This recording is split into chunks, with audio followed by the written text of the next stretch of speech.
पुराण की जय, श्री व्यास जी महाराज की जय। जय जय श्री राधे श्याम।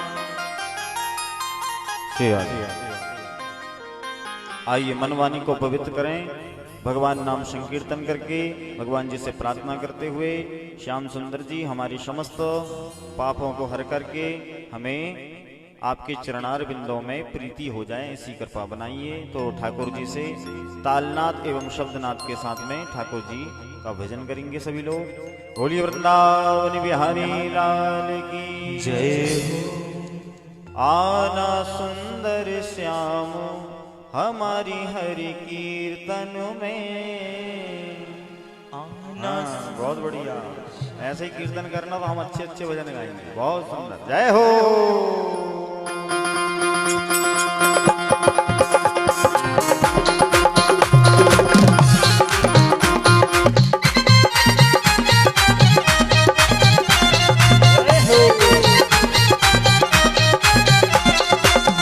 हरि बोल श्री राधे।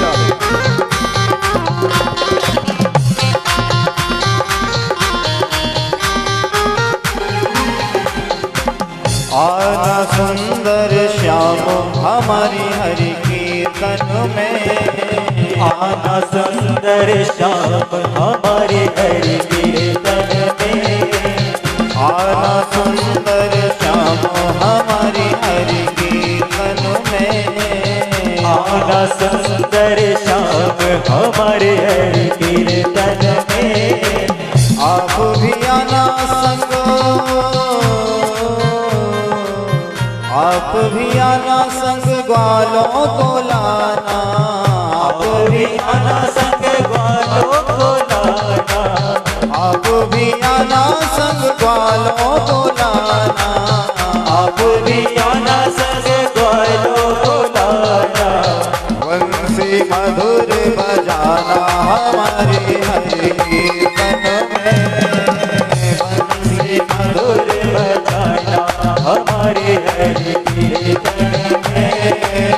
आना सुंदर श्याम हमारे हरि कीर्तन में, आना सुंदर श्याम हमारे हरि कीर्तन में। जय हो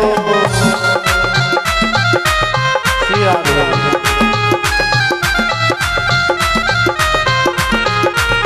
श्री राधे।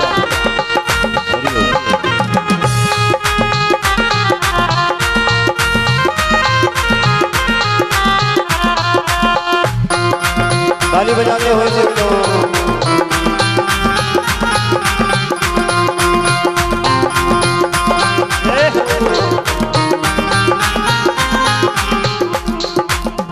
आप भी आना संग गोपियों को लाना, आप भी आना संग गोपियों को लाना, गोपियों को लाना श्याम गोपियों को लाना, गोपियों को लाना श्याम गोपियों को लाना, गोपियों को लाना श्याम गोपियों को लाना, गोपियों को लाना श्याम गोपियों को लाना।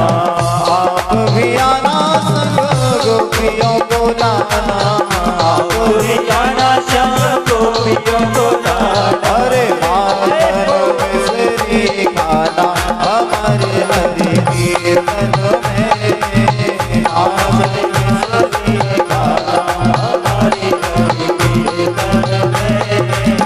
आना सुंदर श्याम हमारे हरि कीर्तन में, आना सुंदर श्याम हमारे हरि। ताली बजाते हुए वृंदावन बिहारी लाल की जय हो।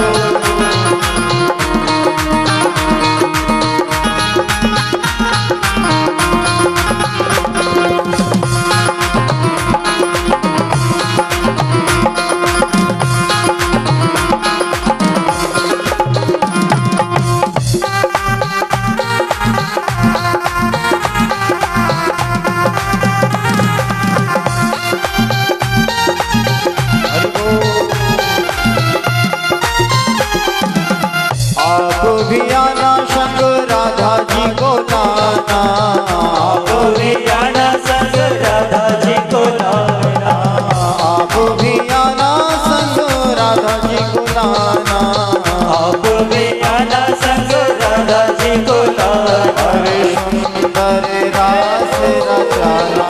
हमारे हरि कीर्तन में। सुंदर रास रचाया हमारे हरि कीर्तन में। आना सुंदर श्याम हमारे हरि कीर्तन में। आना सुंदर श्याम हमारे हरि कीर्तन। जय हो वृंदावन में हरिलाल की जय हो। हरि बोल।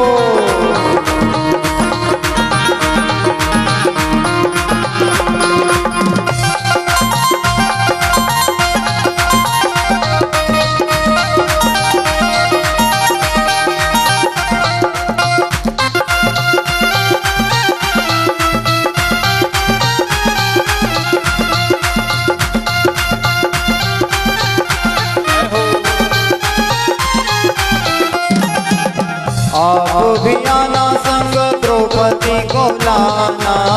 आप भी आना संग द्रौपदी को लाना। श्याम द्रौपदी को लाना। श्याम द्रौपदी को लाना।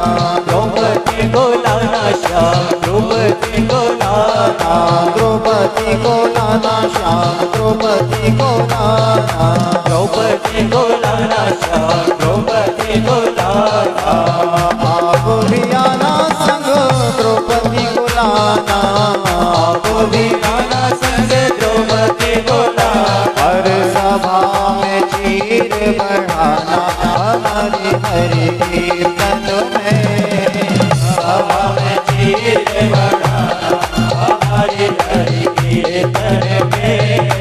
आना सुंदर श्याम हमारे हरि कीर्तन में। आना सुंदर श्याम हमारे हरि कीर्तन में। हरि बोल।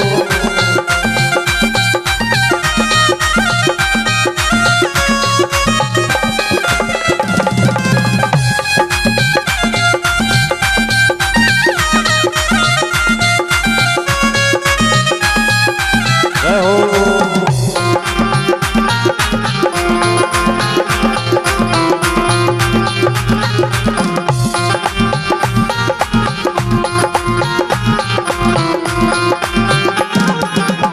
आप भी आना संग नारद जी को लाना। आप भी आना संग नारद जी को लाना। आप भी आना संग नारद जी को लाना। आप भी आना संग नारद जी को लाना। नारद जी को लाना। श्याम नारद जी को लाना। नारद जी को लाना श्याम नारद जी को लाना। आप भी आना संग नारद जी को लाना। आप भी आना संग नारद जी को लाना। हरे बीना मधुर बजाना हमारे हरि कीर्तन में। बीना मधुर बजाना हमारे हरि कीर्तन में। बीना मधुर बजाना हमारे हरि कीर्तन में। बीना मधुर बजाना हमारे हरि कीर्तन में। आना सुंदर श्याम हमारे हरि कीर्तन में। आना सुंदर हमारे हरि कीर्तन में। आना सुंदर श्याम हमारे हरि कीर्तन में। आना सुंदर श्याम हमारे हरि कीर्तन। हमारे हरि कीर्तन में। हमारे हरि कीर्तन में। हमारे हरि कीर्तन में। हमारे हरि कीर्तन में।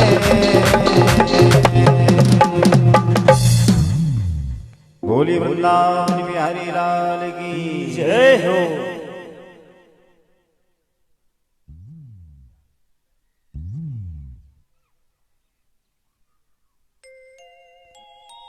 श्री राधे। बोली वृंदावन बिहारी लाल की जय हो। सच्चिदानंद आनंद कंद मुरली मनोहर अखंड ब्रह्मांड नायक चिदाधार केवलाधार निर्विकल्पो अकारण करुणा वरुणालय भक्तवांछा कल्पतरु तड़ुद्दि विनंदक शुभक पीतांबर श्मलंकृत सच्चिदानंद भगवान की बांगवई प्रतिमूर्ति श्रीमद् भागवत महापुराण, जिसका पठन पाठन निरधिध्यासन सकल जीव समुदाय के पाप पुंजों, कोटि कल्पांतरीय पाप पुंजों का समूल विनाशक है। ऐसे श्रीमद् भागवत महापुराण को हम सब मिलकर के प्रणाम करते हैं। पूज्य माताजी पिताजी के श्री चरणों में प्रणाम वंदन करते हुए, पूज्य गुरुदेव भगवान के श्री चरणों में प्रणाम वंदन करते हुए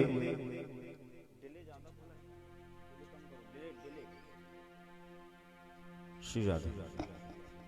आप सभी माताएं, बहनें, युवा, नर नारियों के हृदय कमल पर विराजमान श्री बांके बिहारी को प्रणाम करते हुए कथा का शुभारंभ करेंगे। बोलिए वृंदावन बिहारी लाल की। हम सभी का परम सौभाग्य है, हम द्वितीय दिवस में, कथा के द्वितीय दिवस में प्रवेश कर रहे हैं। पूर्व प्रसंग में हम लोगों ने आत्मदेव जी की कथा को श्रवण किया। हर प्राणी आत्मदेव है। हर प्राणी के जीवन में पुत्र की कमी होती है, परंतु वह दर दर भटकता है, पुत्र प्राप्त होता है। और जब पुत्र प्राप्त होता है और धुंधकारी जैसा पुत्र प्राप्त होता है तो आत्मदेव नाम के हम सब मनुष्य जीव भी पछताते रहते हैं। हमारी और आपकी ही कथा है आत्मदेव की कथा। जब हम संसार में ग्रसित हो जाते हैं हम आत्मदेव रहते हैं, हमारी बुद्धि भी आत्मदेव जैसी रहती है, लेकिन जब हम संसार में फंस जाते हैं तो हमें धुंधकारी जैसे बालक प्राप्त होते हैं, पुत्र प्राप्त होते हैं और धुंधली जैसी पत्नी प्राप्त होती है। तो हम सब जीवों की यही दशा है आत्मदेव जी जैसी। आत्मदेव जी महाराज ने महात्मा के प्रसाद के माध्यम से गोकर्ण जी को पाया, परंतु धुंधली पत्नी को प्राप्त करके आत्मदेव जी का जीवन मानो आज समाप्त हो गया। सारे जीवन के जितना भी किया कराया था सबका सब पानी में मिल गया, क्योंकि धुंधली बुद्धि थी ना। वो जो बुद्धि पत्नी थी उसने आत्मदेव जी के को चक्कर में पाड़ दिया। रातों रात बालक बुला लिया अपनी बहन के यहाँ से और उसे लाकर के उसका नाम भी धुंधकारी रख दिया।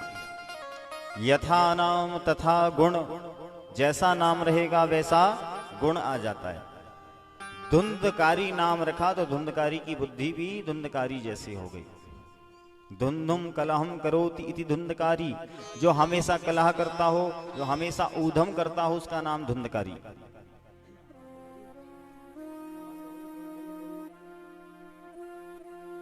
तो हमारे सारे जीवन में धुंधली और धुंधकारी नामक जीव हमारे संसार में भी हमारे साथ में है। तो इन धुंधली और धुंधकारी से बचना है। इसलिए तो आत्मदेव सत्संग करके, संतों का संग करके कुछ फल को प्राप्त करता, लेकिन वो फल पत्नी प्राप्त नहीं कर पाती, उसको गाय को खिला देती है। कालांतर में धुंधकारी ने उपद्रव किया। अब जब उपद्रव करना प्रारंभ हो गया, छोटे छोटे बालकों को मारना प्रारंभ कर दिया, चोरी करना प्रारंभ कर दिया, वेश्यागमन करना प्रारंभ कर दिया, अपनी माता को मारने लगा। पिताजी को भी कहने लगा, पिताजी लाओ धन कहाँ छुपा करके रखे उतने दिन से, सारे धन को एकत्रित करके हमको प्रदान करो, क्योंकि हमको जुआ खेलना है, हमको पत्ता खेलना है, हमको व्यभिचार करना है, हमको अत्याचार करना है। सारे घर का जितना भी धन है सब कुछ लेकर के धुंधकारी ने जुआ पत्ता में हार करके अपने जीवन को नष्ट करना प्रारंभ कर दिया। जैसे ही गोकर्ण जी महाराज ने देखा कि हमारा भाई ज्यादा उधम करने लगा, गोकर्ण जी महाराज काशी बनारस पढ़ने के लिए चले जाते हैं, वेद विद्या अध्ययन करने चले जाते हैं, क्योंकि संतों के प्रसाद के माध्यम से गोकर्ण जी हुए थे। तो काशी बनारस पढ़ने के लिए चले जाते हैं। कालांतर में बहुत दिनों तक वेद विद्या अध्ययन किया। धुंधकारी का उपद्रव यहाँ पर बढ़ते जा रहा था। पिताजी ने जैसे ही देखा तो पिताजी तो वन गमन की ओर प्रस्थान कर गए। 51, 52, 53, 50 के बाद में जो वन लगा है ना, 51, 52, ये इसलिए लगा है कि भैया वन की ओर प्रस्थान कर लो। जो 50 साल के हो गए तीर्थ यात्रा करना प्रारंभ कर दो, भगवान का भजन करना प्रारंभ कर दो। ये जो गिनती हमको बताया जाता है 51, 52, ये इसलिए बताया जाता है कि भैया वन की ओर चलो, लेकिन फिर भी बुजुर्गगण अपने घर को छोड़ नहीं रहे। अरे बोले महाराज जी, अगर मैं नहीं होता ना तो ये खेती बाड़ी सब बेचते थे जी बालक लोग, अगर मैं नहीं होता ना तो ये घर तो नष्ट ही हो जाता। तो ये बुजुर्गों को अपने घर की बड़ी चिंता है, ये घर छूट ही नहीं रहा, क्योंकि बड़ी मेहनत से बनाए हो ना, तो ये घर छूट नहीं रहा। लेकिन इसकी भी एक सीमा होती है, 50 वर्ष तक बढ़िया पैसे कमाओ और सारे अपने अपने बालकों को सारी जवाबदारी दे करके और वन की ओर प्रस्थान कर लो। 51, 52, 53, 54 आदि। तो ये वन इसलिए लगाए, अपने वन की ओर प्रस्थान करके अपने जीवन को सुधार लो।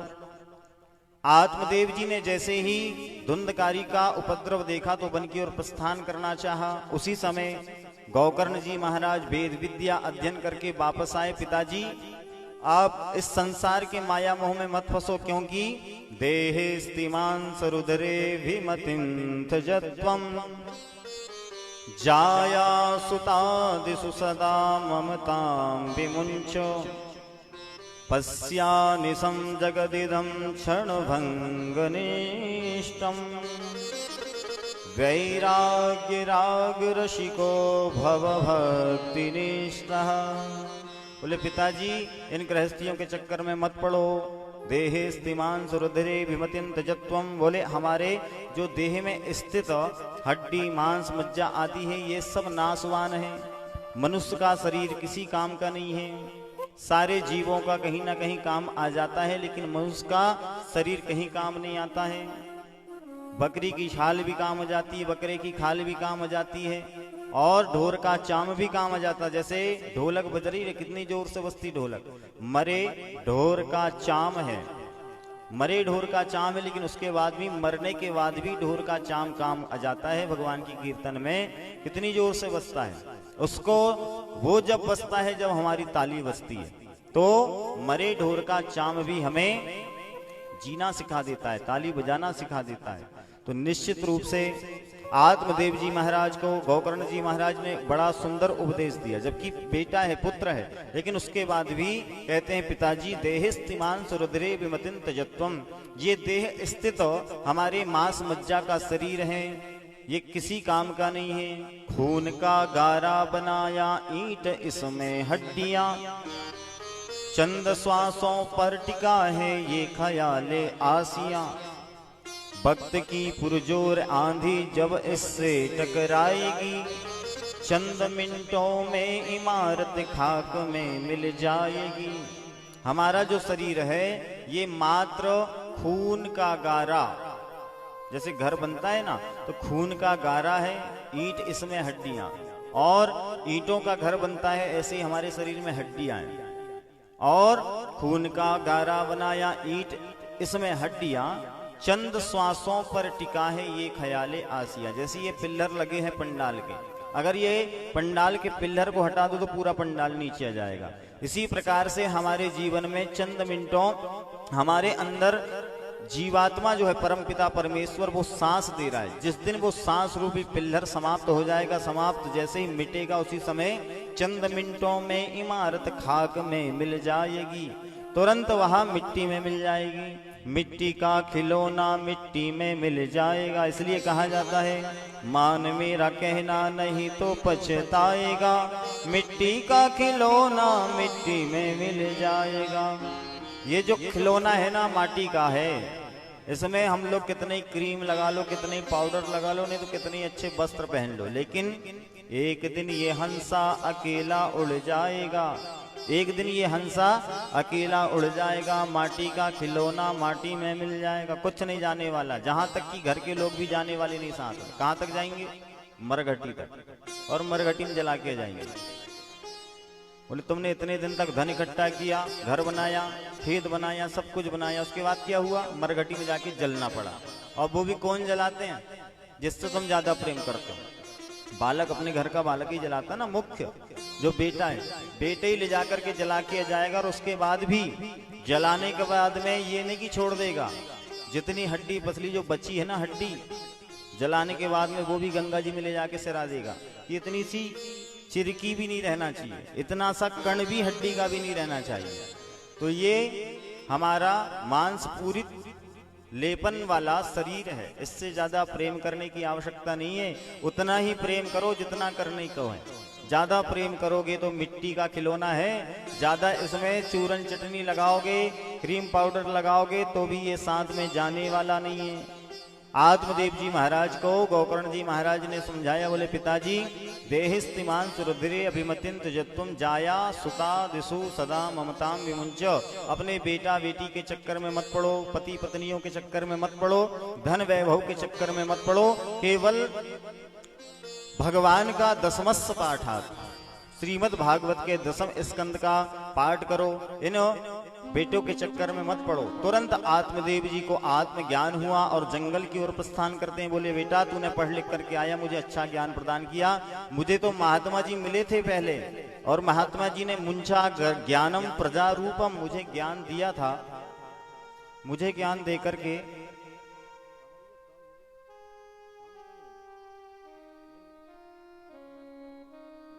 श्री राधे श्री राधे श्री राधे।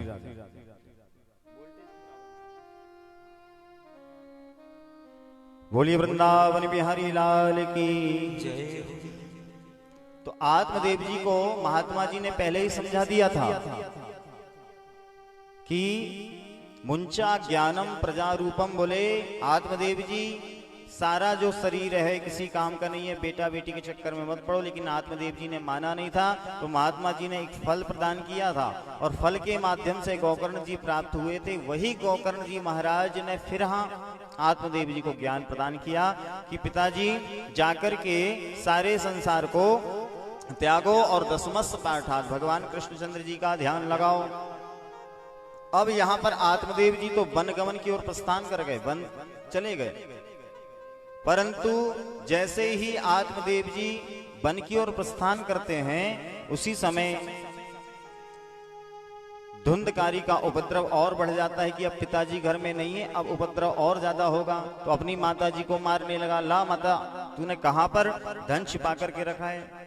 धुंधली ने सारा धन जो घर में एकत्रित करके रखा था सबका सब दे दिया, लेकिन उसके बाद भी धुंधकारी कहता है नहीं तेरे पास और है। अपनी माता जी को मारने लगा। जैसे ही माता जी को मारने लगा, उसी समय माता जी ने क्या किया? अंधकूप निधनंगतः, तुरंत जाकर के अंधकूप में अपने आप को समाप्त कर लिया। अंधकूप मतलब जंगल में एक कुआं रहता है, उसको कूप कहा जाता है। एक गांव में कुआं रहता पानी भरने वाला, लेकिन एक होता है जंगल में कुआं।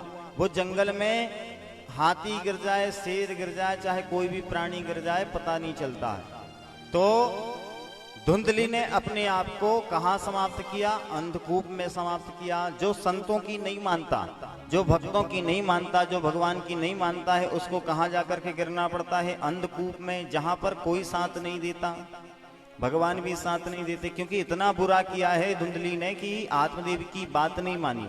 उसके बाद में महात्मा के प्रसाद को भी त्याग दिया। इसके पश्चात में अपने पति से झूठ बोल दिया कि ये हमारा पुत्र है, जबकि ये अपने बहन का पुत्र था। तो इतना झूठ बोलने के बाद, इतना पापाचार करने के बाद में धुंधली की गति कहाँ हुई? अंधकूप में जाकर के समाप्त होना पड़ा। जैसे ही अंधकूप में समाप्त किया, उसी समय धुंधकारी का उपद्रव और ज्यादा बढ़ जाता है। धुंधकारी ने 5 वेश्याओं को रख लिया अपने घर में लाकर के। काम, क्रोध, लोभ, मद और मात्सर, ये सारी वेश्या हमारे जीवन में भी है। जैसे धुंधकारी के जीवन में 5 वेश्या आई थी, हमारे जीवन में भी ये 5 वेश्याएं हैं। काम, क्रोध, लोभ, मद, मात्सर। ये हम सब लोगों को भगवान का भजन नहीं करने देती ये 5 वेश्याएं। अगर हम भजन करने जाते हैं तो काम हमको ग्रस्त कर लेता है। क्रोध में हम अपने आप के बोध को नष्ट कर लेते हैं। शराब पी करके, मांस आदि खा करके, शराब आदि पी करके अपने आप को समाप्त कर लेते हैं। अपने अंदर परमात्मा जो बैठा हुआ है उसको निकाल देते हैं। तो निश्चित रूप से 5 वेश्याओं को लाकर के धुंधकारी ने रखा, और जैसे ही धुंधकारी ने 5 वेश्याओं को रखा तो धुंधकारी के यहाँ पर 5 वेश्याएं आकर के तो रहने लगी बढ़िया बढ़िया। धुंधकारी बड़े बड़े राजा महाराजाओं के यहाँ से धन को चोरी करके लाता और 5 वेश्याओं को देता। 5 वेश्याओं तो आनंद से रहने लगी, परंतु 5 वेश्याओं ने सोचा कि अगर धोखा से किसी राजा कि चोरी करके ये आता है, और धोखा से अगर किसी राजा ने इसको पकड़ लिया तो ये तो समाप्त होगा ही होगा, ये तो मरेगा ही मरेगा, ये तो जेल खाने में जाएगा ही जाएगा, हमको भी जाना पड़ेगा इसके साथ में। तो क्या किया जाए? पांचों वेश्याओं ने योजना बनाई कि जब ये रात्रि में धन लेकर के आएगा, इसका हम धन ले लेंगे और धन लेकर के इसको हम समाप्त कर देंगे। पांचों वेश्याओं ने एक अपना योगदान देकर के पांचों वेश्याओं ने एक नियम बनाया। नियम बना करके जैसा योजनाबद्ध काम किया, गड्ढा खोदा, गड्ढा खोद करके जैसे ही रात्रि के समय में धुंधकारी ने घर में प्रवेश किया, पांचों वेश्याओं ने मिलकर के सबसे पहले फांसी लगाई धुंधकारी को। जैसे ही फांसी लगाती है तो धुंधकारी मरता नहीं है, क्योंकि पापात्मा इतनी जल्दी मरने वाला नहीं है। तो पांचों वेश्याओं ने मिलकर के धुंधकारी के मुख में तप्तांगार समूहाश्च, तपते हुए अंगरे, अग्नि के अंगरे तपते हुए मुख में डाला। जैसे ही मुख में डाला तो भी धुंधकारी की मृत्यु नहीं होती, क्योंकि ये बड़ा पापात्मा है, बड़ा दुराचारी। दुराचारी की मृत्यु जल्दी नहीं होती। जैसे हम लोग संसार में कहते हैं ना, महाराज जी हम इतना पूजन पाठ करते हैं, उसके बाद भी हमारे साथ में बहुत बुरा बुरा होता है, और जो 2 नंबर का काम कर रहा है उसका अच्छा होता है, तो हम पूजन पाठ बंद कर देते हैं। तो भैया इसलिए, क्योंकि पापात्मा जीव जल्दी से समाप्त नहीं होता, उसको बहुत सारे दुखों को भोगना पड़ता है, इसलिए वो जल्दी समाप्त नहीं होता।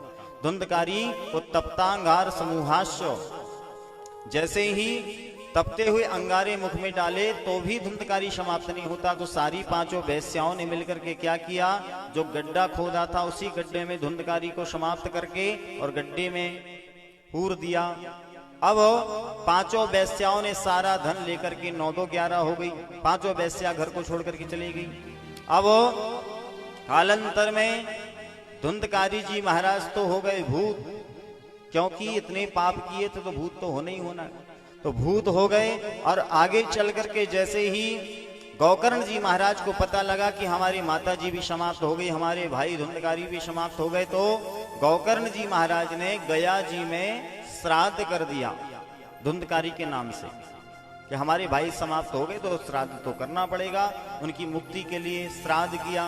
अब कुछ दिन के बाद में जैसे ही अपने गांव में पधारे, अपने घर में पधारे, और बाहर खटिया लगा करके सोए हुए थे रात्रि के समय, उसी समय वही धुंधकारी कभी मेढ़ा बन जाता, कभी बकरा बन जाता, कभी शेर बन जाता, कभी भूत बन जाता, कभी हवा बन जाता, कभी पानी बन जाता।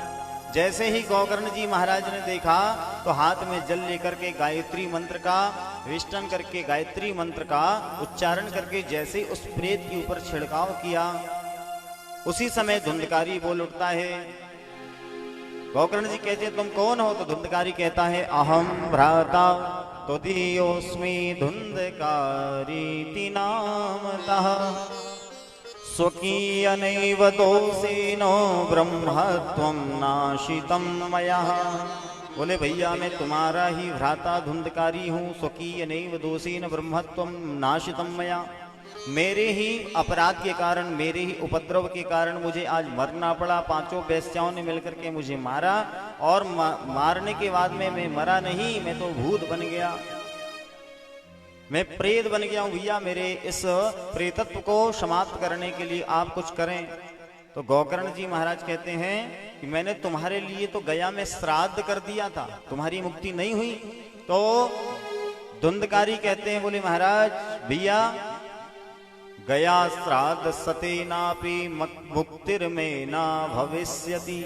बोले भैया तुम हमारे लिए 100 गया श्राद्ध भी कर दोगे तो भी हमारी मुक्ति होने वाली नहीं है, क्योंकि हमने इतना अपराध किया, अपनी माता जी को मारा, अपने पिताजी को घर से भगा दिया।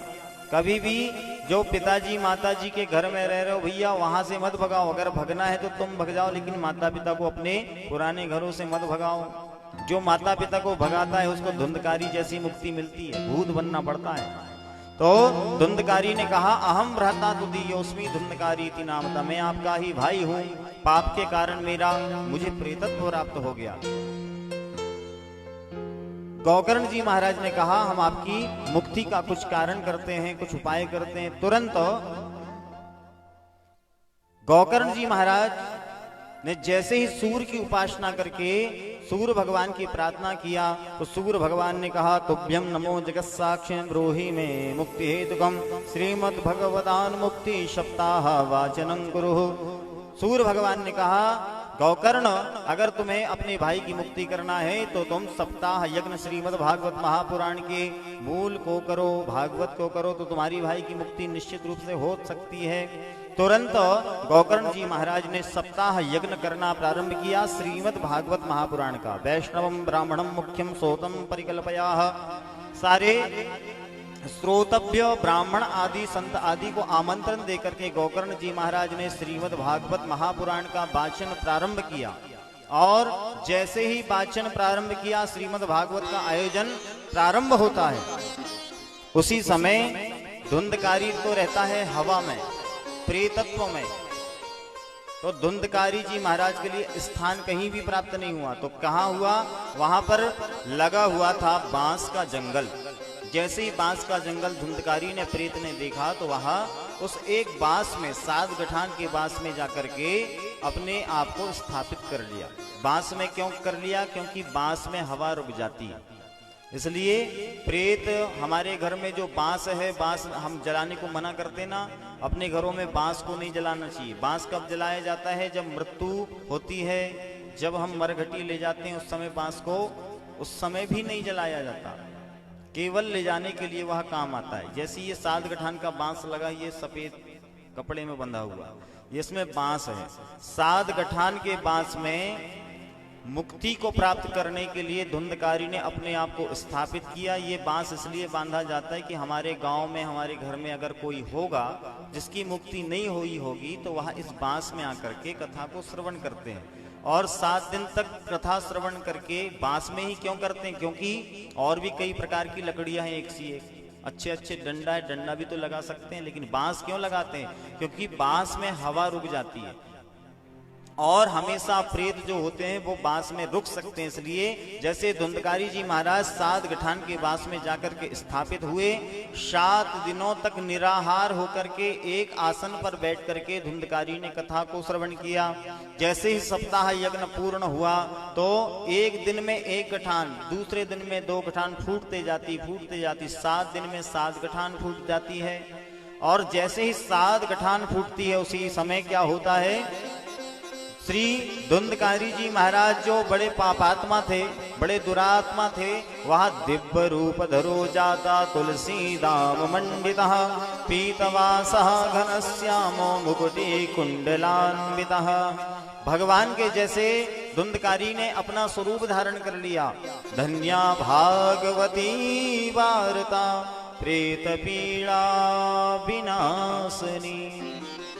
अपना दिव्य स्वरूप रख करके धुंधकारी सामने प्रकट हो जाता है। बोले, भैया आज आपके कारण मेरी मुक्ति हो गई, मैंने भागवत की कथा को सुन करके मुक्ति को प्राप्त कर लिया। तो सारे लोगों ने मिलकर के कहा, भैया बोले हमने भी तो 7 दिन तक भागवत की कथा को श्रवण किया, लेकिन हमारे लिए कोई ऐसा स्वरूप नहीं आया। धुंधकारी के लिए देवताओं के द्वार से, स्वर्ग आदि लोगों से विमान आ गए थे धुंधकारी को लेने के लिए। तो सारे लोग गौकर्ण जी से कहने लगे, भैया हमने भी तो 7 दिनों तक कथा सुना, हमारे लिए विमान क्यों नहीं आया? तो गौकर्ण जी कहते हैं, बोले भैया आपने सुनने में भेद कर दिया है, सुनने में भेद होने से फल में भेद हो गया।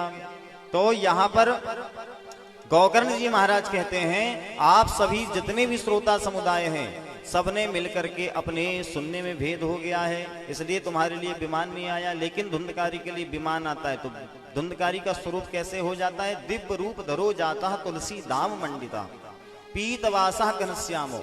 जो भगवान विष्णु का स्वरूप है, ऐसे ही धुंधकारी का स्वरूप हो जाता है। तो कहने का अभिप्राय है, ये भागवत की कथा जो है, धन्या भागवती वार्ता प्रेत पीड़ा विनाशनी। ये भागवत की महिमा इतनी सुंदर है कि इससे प्रेत, भूत प्रेत भी तर सकते हैं। तो फिर तो हम जीवात्मा हैं, हम तो संसार में चलायमान हैं, हम कोई जड़ नहीं है। जब भूत प्रेत तर सकते हैं भागवत को सुनने से, तो हम सबको तो बड़ा ज्ञान है भगवान की पूजन पाठ का, भगवान की भजन का। सप्ताहो विधाधन्य कृष्ण लोक फलप्रदः।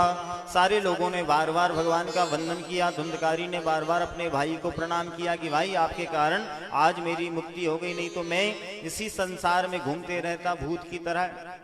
तो कभी भी अपने संसार में जब तक हो, जब तक सत्कर्म करते रहो। अपने बालकों के चक्कर में मत रहना कि हमारे बालक हमारी तेरी भी कर देंगे। आज का जमाना खराब है। आज का जमाना ऐसा खराब है कि अगर समाप्त हो गए तो इतना टाइम नहीं है बच्चों के पास। अगर ड्यूटी वाला बच्चा है तो वो जाकर के ड्यूटी करेगा, तुम्हारी मुक्ति होने वाली नहीं, भूत बन करके घूमते रहोगे। इसलिए अपनी मुक्ति का कोई जतन कर ले, थोड़ा थोड़ा हरि का भजन कर ले। हमेशा भजन करते रहो, अपना काम स्वयं करो। आत्म कल्याण के लिए, अपने कल्याण के लिए सब कुछ अपने आप करते रहो। किसी के भरोसों में मत रहो। किसी के भरोसे में रहोगे तो आज का जमाना ऐसा है कि अपना काम निकालता है व्यक्ति। जहां तक कि लड़का बच्चे भी अपना काम निकालेंगे, अपने धन दौलत की रजिस्ट्री करवाएंगे और फिर तुमको वृद्धाश्रम में छोड़ के रखे जाएंगे। जाओ पिताजी तुम्हारा काम हो गया समाप्त, अब तुम कोई काम की नहीं रहे। और वृद्धाश्रम में नहीं छोड़ेगा तो तुम्हारी खटिया एक छोटी सी टपरिया में लगा देगा कि तुम्हारा काम यहाँ नहीं है, अब तुम टपरिया में रहो। वहीं पर मलमूत्र का त्याग करो। न तुम्हारी सेवा होने वाली है, न शुश्रूषा होने वाली है। जब तक शरीर में दम है, जब तक भगवान का भजन कर लो। तो यहाँ पर श्रवणस्य विभेदेन फलवेदोत्र संसिता। सारे लोगों ने कथा श्रवण किया, लेकिन सुनने में भेद हो गया। धुंधकारी ने 7 दिन तक निराहार होकर के एक आसन पर बैठकर के कथा को श्रवण किया था, इसलिए उसके लिए यह विमान आया। साक्षात स्वर्गादि लोकों से श्री धुंधकारी जी महाराज के लिए बड़ा सुंदर विमान आता है। सारे लोगों ने मिलकर के धुंधकारी को प्रणाम किया, गोकर्ण को प्रणाम किया, और सारे लोगों ने बड़े सुंदर ही अपने उस कथा के प्रसंग को बड़ा सुंदर कहा कि ऐसी कथा जो प्रेत पीड़ा विनाश करने वाली है, प्रेतों की पीड़ा को नाश करने वाली, प्रेतत्व से विमुक्ति प्रदान करने वाली है। ऐसी भागवती, धन्य भागवती वार्ता। ये भागवत की महिमा बड़ी सुंदर महिमा है। बोली वृंदावन बिहारी लाल की जय हो। अब सनकादियों ने पूछा, बोले महाराज आपने इसका नियम तो बताया ही नहीं। आपने बताया कि ज्ञान, भक्ति, ज्ञान, वैराग्य पुष्ट हो जाते हैं और प्रेत भी मुक्त हो जाता है, लेकिन महाराज आप इसका नियम बताओ। जब तक नियम नहीं बताओगे, जब तक आनंद की अनुभूति नहीं होगी। इसको करने के लिए क्या करना पड़ेगा? बोले सबसे पहले अपने मन को भगवान के चरणार बिंदों में रखना पड़ेगा। और जब घर में या गांव में आयोजन हो तो अपने सबसे पहले किसका चयन किया जाए? वक्ता कैसा होना चाहिए। अगर दूल्हा अच्छा होगा तो बारात में आनंद आएगा। सारी बारात की व्यवस्था बना लिया आपने, पंडाल लगा लिया, डीजे लगा लिया, सारी व्यवस्था बना लिया, 56 भोग भी बनवा लिया, बफर का सिस्टम भी बना लिया, और जैसे ही बारात लगी तो दुल्हई में आनंद नहीं आया। दूल्हा देखने के लिए कैसे होते हैं सब लोग कि भैया दूल्हा को देखेंगे, दूल्हा को देखेंगे, लेकिन जैसे ही दूल्हा को देखते हैं और दूल्हा कोई ऐसे ही वैसी है तो आदमी का मन जरा गिर जाता है। कहते हैं भैया सब तो ठीक है यार, लेकिन ये दूल्हा में आनंद नहीं आया, दूल्हा में मजा नहीं आया। तो दूल्हा अच्छा होना चाहिए। ऐसे ही भागवत महापुराण का आयोजन तब जब भी करो तब सबसे पहले वक्ता का चयन कैसे होना चाहिए, वक्ता कैसा होना चाहिए, बोलने वाला, प्रवचन करने वाला व्यास कैसा होना चाहिए। तो श्रीमद् भागवत महापुराण में सूत जी महाराज ने वर्णन किया है, विरक्तो वैष्णवो विप्रो वेद शास्त्र विशुद्ध कृत दृष्टांत कुशलो धीरो वक्ता कार्योति निष्प्रह। कैसा वक्ता होना चाहिए? विरक्तो, विरक्त हो, ज्यादा खाने पीने वाला नहीं होना चाहिए। नहीं तो 24 घंटा बस ये लाओ वो लाओ, ऐसे वाले भी वक्ता ज्यादा व्यवस्थित नहीं होते। 2, 4, 5 किलो 10, 20 किलो अगर घी खाने लगे आपके गांव में आकर के तो गांव वाले कहेंगे बस भैया जी कैसे महाराज जी बस घी मांग रहे हैं। तो विरक्त होना चाहिए, विरक्त होना चाहिए। थोड़ा सा अपने आप को संतुलित करने वाला वक्ता होना चाहिए, थोड़ा सा सहज होना चाहिए। कोई भैया कहे कि भैया पंडित जी राम राम तो राम राम कर ले, और कोई ना करे तो भी अब खुद ही कर ले कि भैया राधे राधे। विरक्त होना चाहिए और वैष्णव होना चाहिए। वैष्णव मतलब भगवान का भक्त, भगवान विष्णु का भक्त, भगवान राम का भक्त, किसी भी देवी देवता का भक्त, लेकिन वैष्णव होना चाहिए, भगवान का भक्त होना चाहिए। और फिर कहा विप्रो, विप्र होना चाहिए। किसी दूसरी लोगों से कथा नहीं सुनना चाहिए, ब्राह्मण के मुख से कथा सुनना चाहिए। क्यों? क्योंकि ब्राह्मण के मुख में देवता भगवान विष्णु का स्वरूप माना जाता है। ब्राह्मण जो है भगवान विष्णु के मुख से निकला है। एक अग्नि में हम स्वाहा करते हैं, क्योंकि एक अग्नि भी भगवान का मुख है। भगवान अग्नि के माध्यम से अपने आहुति को प्राप्त करते हैं और एक ब्राह्मणों के माध्यम से प्राप्त करते हैं। अग्नि में स्वाहा और ब्राह्मणों के मुख में आहा। अर्थात ब्राह्मण जब खाएगा बढ़िया सुंदर सुंदर घी की पुड़ी खाएगा, मीठा खाएगा तो आहा बोलेगा, और आहा बोलेगा और संतुष्ट हो गया, मतलब समझ जाओ कि ब्राह्मण संतुष्ट तो भगवान भी संतुष्ट। और हवन में आहुति डालते हैं, स्वाहा करते हैं, तो अगर अग्नि देवता संतुष्ट तो भगवान संतुष्ट। तो अग्नि के मुख में स्वाहा और ब्राह्मणों के मुख में आहा, तो समझ जाओ कि भगवान प्रसन्न हो जाते हैं। विप्र होना चाहिए, ब्राह्मण होना चाहिए। किसी कहीं से भी नए नए व्यासों को जरा देख करके लाना चाहिए। आजकल थोड़ा ज्यादा सिस्टम चल रहा है, बोले अपने क्षेत्र के बहुत सुन लिए भैया, आप जरा ही बाहर चलते हैं, बाहर से लेके आते हैं। ना उनका पता मालूम है, ना उनका किसी भी प्रकार से आपको कोई भी उनकी बारे में कोई जानकारी नहीं है, लेकिन फिर भी हम लेकर के आ जाते हैं और फिर बाद में पछताते कि महाराज जी ऐसा ऐसा हो गया, बहुत गलत हो गया। तो भैया सोच समझ करके वक्ता का चयन करना चाहिए। वेद शास्त्र विशुद्ध कृत, वेदों को पढ़ने वाला होना चाहिए, शास्त्रों को जानने वाला होना चाहिए, और दृष्टांत कुशलो धीरो, दृष्टांत देकर के आपको कथा को समझाए। पता चले कि सीधा संस्कृत बोल करके और संस्कृत की भाषा बोल करके कथा को कर दे, आपको समझ में कुछ नहीं आया, 3 घंटा बैठे कुछ भी समझ में नहीं आया। भैया कथा में बोले आनंद तो आया लेकिन समझ में कछु नहीं आया। तो ऐसी भी वक्ता नहीं होना चाहिए। जहां जो भाषा को लोग समझते हैं उसी भाषा को वक्ता कहने में निष्प्रह होना चाहिए। हर प्राणी के बुद्धि में उसकी बात बैठ जाए। दृष्टांत कुशलो धीरो, दृष्टांत दे करके धीर होना चाहिए। धीर से अपने सारे भक्तों को कथा को श्रवण कराएं। और वक्ता कार्योति निष्प्रह, इस प्रकार से वक्ताओं के कार्य होना चाहिए। सबसे पहले चयन होना चाहिए वक्ता, वक्ता कैसा होना चाहिए। उसके बाद में फिर दूसरा नियम है भागवत सुनने का, कि महाराज जी हम उपास दोनों टाइम रहें कि एक टाइम रहें कि 3 टाइम रहें कि 4 टाइम रहें, कैसे रहें उपास का कोई नियम बताओ।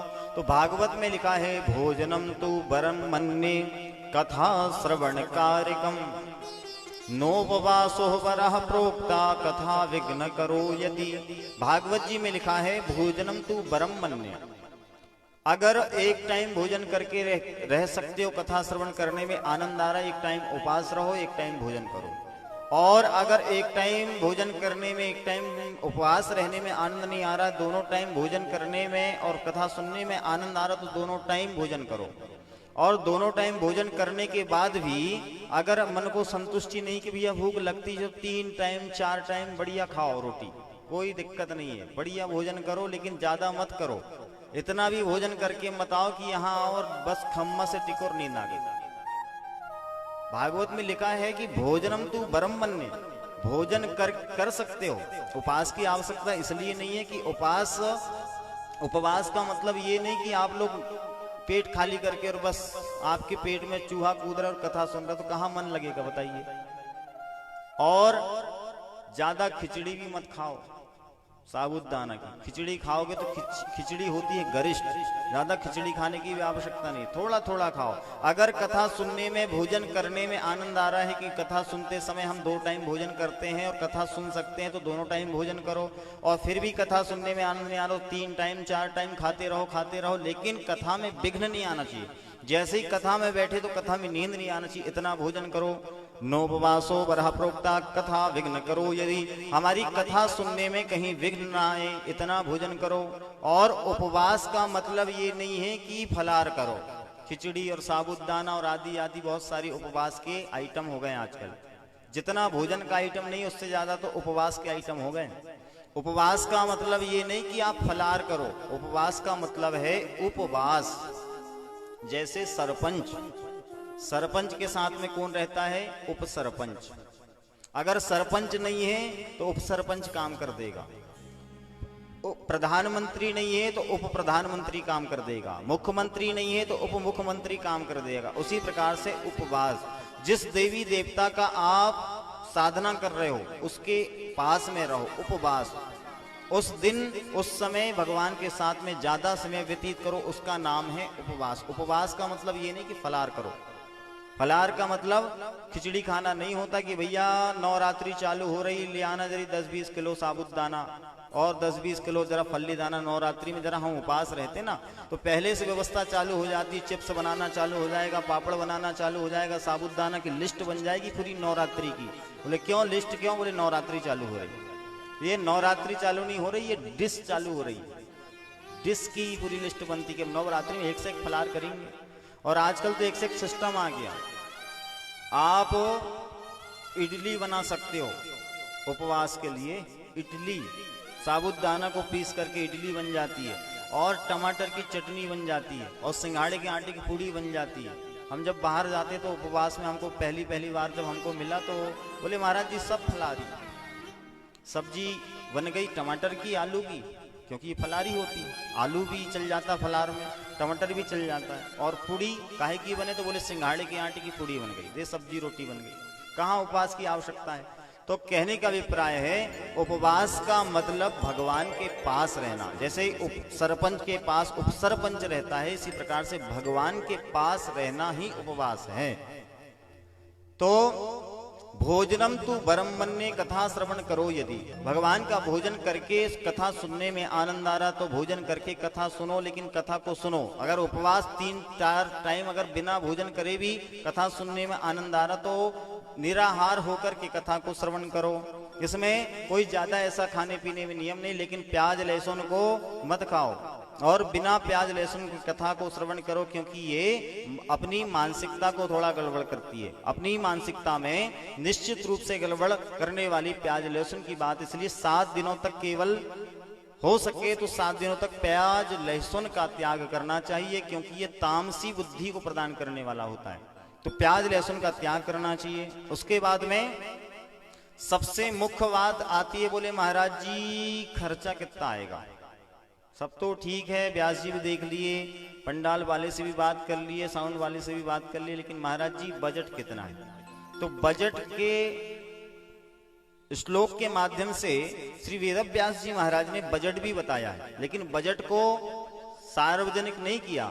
उन्होंने कहा है कि अपने कार्यक्रम जब करो व्यासों को बुलाओ, ब्राह्मणों को बुलाओ, ब्राह्मणों को बुला करके अपने घर में जैसा विवाह होता है, विवाहे यादृशम वित्तम, जैसे अपने कन्या के विवाह में हम लोग खर्च करते हैं उसी प्रकार भागवत का आयोजन में हमको खर्च करना चाहिए। अब विवाहे यादृशम वित्तम, जिसकी जितनी व्यवस्था होती वैसे अपनी कन्या और पुत्र का विवाह लोग करते हैं, ऐसे ही भागवत का आयोजन है विवाहे यादृशम वित्तम। जैसे विवाह में खर्च हुआ जाता है, किया जाता है, ऐसे ही भागवत में खर्च करना चाहिए। अपनी व्यवस्था के अनुसार अपनी पुत्र पुत्रियों का विवाह सब लोग करते हैं। इस प्रकार से भागवत के बहुत सारे नियम हैं। और शुक रूप प्रबोधज्ञ सर्वशास्त्र विशारद एतत् कथा प्रकाशेन मद ज्ञानम विनाशय। सुखदेव जी से जो व्यासपीठ पर विराजमान है उनसे प्रार्थना करते रहे बीच बीच में कि महाराज जी कैसे हो, महाराज जी दूध पिए कि नहीं, महाराज जी भोजन किए कि नहीं, महाराज जी आपको कोई तकलीफ तो नहीं? क्यों? क्योंकि आपको कथा सुनाने वाले हम ही हैं, सुखदेव जी हैं, व्यास जी हैं। तो व्यास जी को कभी तकलीफ नहीं होना चाहिए। हमारे गांव में ब्राह्मण आए हैं, हमारे गांव में व्यास जी आए हैं, तो निश्चित रूप से उनको तकलीफ ना हो। अगर किसी प्रकार की तकलीफ हो गई तो जितना किया कराया है ये सब धरे का धरा रह जाएगा। बोले महाराज जी क्या होगा? बोले स्वास्थ्य खराब हो गया।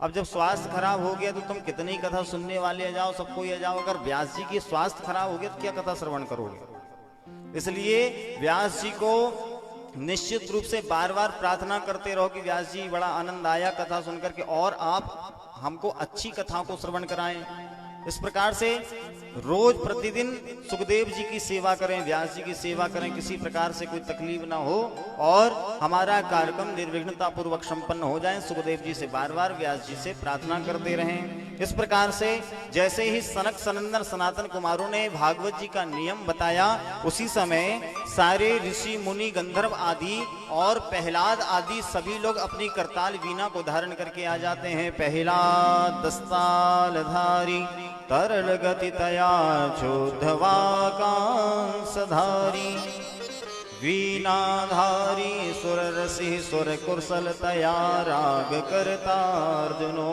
भू इंद्रो वादीन मृदंगं जय जय सुकरा कीर्तने ते कुमारः यत्राग्रे भाववक्ता सरसरचनया व्यासपुत्रो बभूव। प्रहलाद जी महाराज आ जाते हैं कहाँ? सनक सनंदन सनातन कुमार जहाँ पर कथा को श्रवण करा रहे नारद जी को और भक्ति महारानी को, उसी जगह में प्रहलाद जी आ गए। प्रहलाद स्थालधारी तरल गतया चोद्धव आकांक्षधारी, उद्धव जी कांसे की मंजीरा बजाने लगे। बीनाधारी सुरर से ही बीना बजाने लगे नारद जी महाराज और स्वर कुशलतया राग करतार्जुनो, अर्जुन जी महाराज अपने राग रागनियों का आलाप लेने लगे। इंद्रो वादीन मृदंगम, इंद्र को क्या आता है? मृदंग बजाना आता है, तो इंद्र मृदंग बजाने लगे। और जय जय सुकरा कीर्तने ते कुमारा, सनक सनंदन सनातन कुमारों को गाना बजाना नहीं आता तो क्या कहने लगे? जय हो जय हो। जैसे बीच बीच में पंडित जी करते ना जय हो, ऐसे ही सनक सनंदन सनातन कुमार जय हो का घोष करने लगे। और सुखदेव जी महाराज भी उसी श्रीमद् भागवत में प्रकट हो जाते हैं। यत्राग्रे भाववक्ता सरसरचनया व्यासपुत्रो बभूव। श्री सुखदेव जी महाराज श्रीमद् भागवत के श्लोकों को गाने लगे और जैसे ही श्लोक को गाते हैं भगवान भी वहां प्रकट हो जाते हैं, सारे ऋषि मुनि प्रकट हो जाते हैं और भगवान की महिमा को गाने लगते हैं। ननर्तमध्ये त्रिगमेव तत्रो भक्त्यादिकानां नटवत्सुतेजसाम् अलौकिकं कीर्तनमेददीक्षो हरे प्रसन्नो पिबचो वर्वीत। सारे लोग मिलकर के भगवान का कीर्तन करने लगते हैं, गुणानुवाद करने लगते हैं, क्योंकि भागवत की महिमा इतनी सुंदर है कि प्रेत पीड़ा विनाशिनी, ज्ञान भक्ति ज्ञान वैराग को भी पुष्ट करने वाली और प्रेत को भी विमुक्ति प्रदान करने वाली, मुक्ति प्रदान करने, ऐसी भागवत की महिमा को सब मिलकर के जय हो घोष करके भागवत की महिमा को गाने लगते हैं। निकुंज में विराजे घनश्याम राधे राधे, निकुंज गाइए सही लोग। में विराजे घनश्याम राधे राधे, निकुंज में विराजे घनश्याम राधे राधे, निकुंज में विराजे घनश्याम राधे राधे, ओ घनश्याम राधे राधे नंदलाल राधे राधे, घनश्याम राधे राधे नंदलाल राधे राधे, घनश्याम राधे राधे नंदलाल राधे राधे, घनश्याम राधे राधे नंदलाल राधे राधे, निकुंज में विराजे घनश्याम राधे राधे, निकुंज में विराजे घनश्याम राधे हरि राधे। बोल श्री राधे हरि ओम। ताली बजाते हुए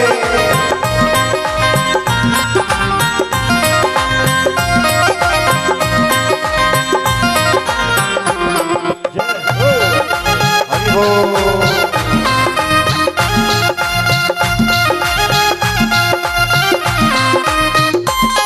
घनश्याम राधे राधे नंदलाल राधे राधे, घनश्याम राधे राधे नंदलाल राधे राधे, घनश्याम राधे राधे घनश्याम राधे राधे नंदलाल राधे राधे, नंदलाल राधे राधे, निकुंज में विराजे घनश्याम राधे राधे, निकुंज में विराजे घनश्याम राधे राधे, निकुंज में विराजे घनश्याम राधे राधे, निकुंज में विराजे घनश्याम राधे हरि बोल।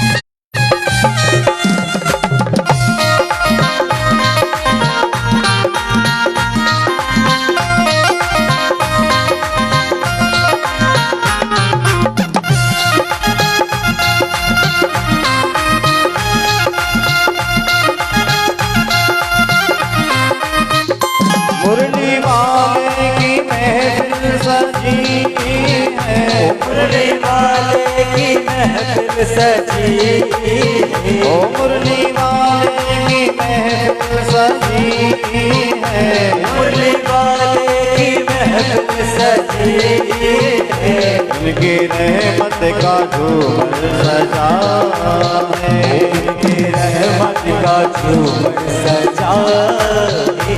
मेरी झोली भी सरकार भर दो, मेरी झोली भी सरकार भर दो, ओ मेरी झोली भी सरकार